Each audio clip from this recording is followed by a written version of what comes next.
Assalamualaikum warahmatullahi wabarakatuh.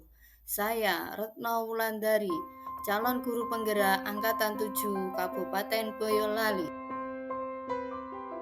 Pada kesempatan kali ini, saya akan memaparkan kesimpulan dan refleksi pemikiran Ki Hajar Dewantoro pada tugas koneksi antar materi modul 1.1. Saya akan merefleksikan diri saya melalui 3 pertanyaan. Pertama, apa yang saya percaya tentang murid dan pembelajaran di kelas sebelum saya mempelajari modul 1.1? Yang kedua, apa yang berubah dari pemikiran atau perilaku saya setelah mempelajari modul ini? Yang ketiga, apa yang dapat segera saya terapkan lebih baik agar kelas saya mencerminkan pemikiran Ki Hajar Dewantoro? Saya percaya tentang murid dan pembelajaran di kelas sebelum saya mempelajari modul 1.1, yaitu yang pertama, desain ruang kelas yang tidak menarik sehingga anak-anak kurang nyaman dalam proses pembelajaran. Yang kedua, guru mendominasi pembelajaran. Saya terlalu banyak berceramah dan siswa hanya duduk, diam, dan mendengarkan sehingga proses pembelajaran berjalan membosankan. Yang ketiga, guru kurang memahami karakteristik anak.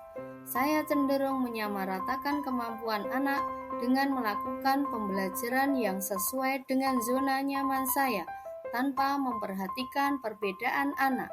Yang keempat, peserta didik pasif dan motivasi belajar rendah. Saya sering merasakan saat menjelaskan materi, mereka lesu dan tidak bersemangat. Kemudian saat saya menanyakan kepada anak-anak apakah ada pertanyaan, mereka hanya diam.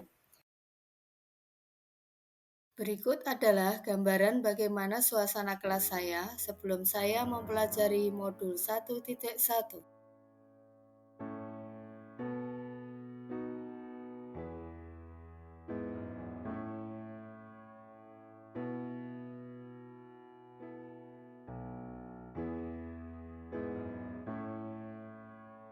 Apa yang berubah dari pemikiran dan perilaku saya setelah mempelajari modul ini? Antara lain, yang pertama merubah pikiran saya, yaitu 1. Saya harus merubah suasana kelas lebih menyenangkan dengan mendesain kelas agar lebih menarik sehingga anak-anak nyaman berada di dalam kelas. Yang kedua, guru bukan merupakan satu-satunya sumber belajar. Apapun yang ada di sekitar kita bisa digunakan sebagai sumber belajar anak. Yang ketiga, pembelajaran berpusat pada anak. Dengan aktivitas pembelajaran yang berpusat pada anak akan menjadi lebih aktif karena terlibat dalam proses pembelajaran, sehingga mereka dapat mengkonstruksi pengetahuannya. Yang keempat, saya dapat lebih menghargai setiap karakteristik belajar anak. Anak terlahir berbeda, setiap individu memiliki keunikannya masing-masing. Selain itu, setelah mempelajari modul 1.1 ini, juga dapat merubah perilaku saya. Antara lain, seorang guru dapat mengemas pembelajaran secara menarik agar motivasi belajar siswanya meningkat. Yang kedua, dalam pembelajaran seharusnya seorang guru dapat memerdekakan siswa. Salah satu contohnya adalah memberikan kebebasan kepada anak untuk menyelesaikan setiap tugas sesuai dengan minat, bakat, dan kreativitasnya masing-masing. Sebagai seorang pendidik juga harus lebih cermat melihat bakat anak melalui observasi, wawancara, dan juga pendekatan personal agar kita lebih dekat dengan anak. Kemudian, agar kelas saya mencerminkan pemikiran Ki Hajar Dewantoro, penerapan yang segera saya lakukan di kelas antara lain. Yang pertama, mendesain ruang kelas agar lebih menyenangkan. Yang kedua, membuat pojok baca untuk penanaman karakter di bidang literasi.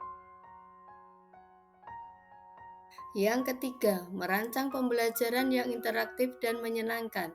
Yang keempat, menjadi fasilitator, motivator, sekaligus inspirator bagi siswa. Yang kelima, menerapkan pembelajaran student center learning di mana siswa bebas menentukan cara belajarnya sendiri dengan tetap beracuan pada kurikulum. Kesimpulan yang dapat saya sampaikan yaitu dasar-dasar pemikiran Ki Hajar Dewantara harus segera kita terapkan dalam proses pembelajaran di kelas ataupun di sekolah. Di antaranya, pendidikan adalah menuntun anak sesuai dengan minat dan bakatnya. Pendidikan bukan hanya ilmu akademis saja, namun perlu penanaman budi pekerti yang baik. Kemudian, pendidikan sejatinya adalah berhamba pada anak. Demikianlah pemaparan saya tentang koneksi antar materi, pemikiran filosofi Ki Hajar Dewantara. Wassalamualaikum warahmatullahi wabarakatuh.